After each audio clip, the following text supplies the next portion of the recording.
And checking in with Chelsea for our 10 Caring Gifts initiative. A lot going on in our second hour of Studio 10. Yeah, the forecast is one you want to pay attention to. Possibility of severe storms again. Yes, today and tomorrow and overnight. All right, so pay attention to that. Attention to you Target shoppers. You may soon see some changes in the checkout lane. Yeah, so it's not going to be in bags, so I just scan it and go. Yeah. But yeah, when it's bagging everything, I don't want to do that. I just like the self-checkout, but a few items that I'm carrying, perfect for what I need. Which kind of is along the lines of what Target's talking about here. So all right, I get it. I get the move. Amazon has a warning for its workers. If you don't comply with their return to office mandate, it could hurt your chances of being promoted. Wow. So the e-commerce giant said employees who don't regularly work in the office. About that. But yeah, I can see for other industries, though, some sort of hybrid thing seems like it makes sense. I like the idea of hybrid. I get the idea of remote. I don't think I could fully do it, of being at home. I would not want to be at home. No. But yeah, I like the hybrid idea, and it's nice to see the employers that are taking those steps to make it happen. And so I like the 3 days a week in the office and the 2 days at home. You still get to see everyone. You still get that socialization, checking in on where they are in their projects. I think that's good. There is a healthy balance. I think it just depends on what your career field is and how applicable the work from home environment is to whatever it is you do. A bottle of the most sought-after Scotch whiskey in the world was purchased for more than $2.7 million at Sotheby's in London Saturday. Always having our local liquor stores, the giveaways. So you always see those questions on like the Facebook page. Why is there a line wrapped around the building at the ABC so-and-so? It's because they're doing those liquor giveaways. That's so hard to get some of these.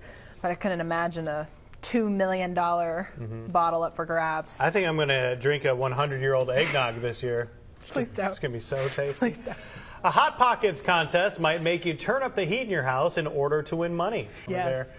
I think there is something to that, too. So if you're having family over for the holidays, it's about finding that balance that everyone can live with. I would say my mom, I love her, but anytime she comes to our house, she will always touch the thermostat, turn it up. We always have the fans on constantly. She'll turn off all the fans. We like the windows open, closes those. It's like, Mom, like you gotta adapt a little to what we like. Yeah, my parents are coming for Thanksgiving this week, and I think it's going to be some of that going on.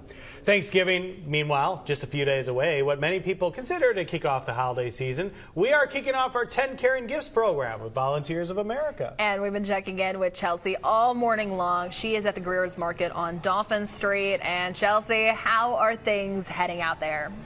And Chelsea, if you can still hear us, we have plenty of nachos waiting for you back in the studio, too. Yes, thank you. Thank you. Yes, they left a whole spread for our Studio 10 family here. They certainly did. I'm going to get some during this commercial break. See, there you go. Well, also you can do it when I'm talking about weather right now, because everyone really needs to be weather. Thank you, Vanessa. And if you want to give back this Thanksgiving by volunteering to help serve a holiday meal, you can. And it is called Patriot Giving.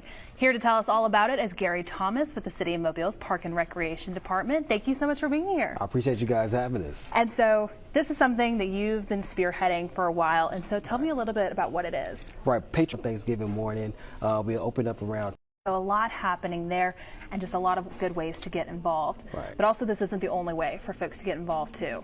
Right. So make sure you guys head over to mobileparksandrec.org, and that's the place that you will receive all. Come out there and we'll be waiting for you. And do you need any notice beforehand if people want to come for a meal or donate their time? Do they need to reach out ahead of time? If they want to come, make it happen. It truly is. Everyone come together on the Gulf Coast to make a bright and wonderful Thanksgiving for everyone. Thank you so much for being here. Was there anything else you wanted to add? I think that's all. I mean, I appreciate you guys having me. Of course. And as always, we're going to have all of that information on our website, fox10tv.com, under the Studio 10 tab. But thank you so much for being here this morning. Thanks. Joe. Well, going ahead and talking more about your forecast at this time, taking a live view outside, and things are gloomy out there. It's overcast, temperatures beginning to warm up into the 70s, but we're going to have some of those changes coming into play heading later on into today. Now, just a reminder, we are looking at the potential for strong to severe storms later on this evening or heading into tomorrow morning. The SPC, the Storm Prediction Center, they have our area outlined in that 2 out of 5 risk zone, but just a reminder that this only goes until 6 a.m., but those storms will continue afterwards. So that 2 out of 5 risk zone, it'll shift further off towards the east, including our other areas left out of it, including the Florida Panhandle heading into tomorrow. So everywhere within about the next 24 hours is included in that 2 out of 5, just higher chances of staying strong to severe storms. Now, the threats that we're looking at, damaging winds, plus also a few tornadoes are possible. The highest tornado risk will be heading into the overnight hours. Now, before we get there, temperatures are going to be warming up into the lower to mid 70s. We have warmer air in place. We have more of that humidity in place. And so that's just some of those driving factors that we're seeing for the potential of some of these storms. Timing it out on our futurecast, starting off for this morning. We're not quite seeing many of those isolated showers just yet, but expecting more of that potential to ramp up heading into this afternoon. Some of these could contain more of those heavier downpours, those gusty winds, but things really begin to ramp up heading later on into tonight. So we get closer towards 8:30, 9 o'clock. Meteorologist Matt Barentine, he's going to be tracking these storms as they begin to push in, just lifting up from the south. So they're going to be tracking towards the north because that system that's pushing in doesn't come into play until we get closer towards midnight. We start to see it moving into central Mississippi, and then it'll begin to push in closer towards our area, really closer towards 4:30. So meteorologist Michael White will be tracking at this point. It's going to be full team coverage heading later on into tonight and into tomorrow. We'll see more of those storms developing to begin early for your Tuesday morning. So it's going to be so important to stay weather aware heading into the overnight hours, as the highest risk for that tornado risk will be into the overnight early morning hours for your Tuesday.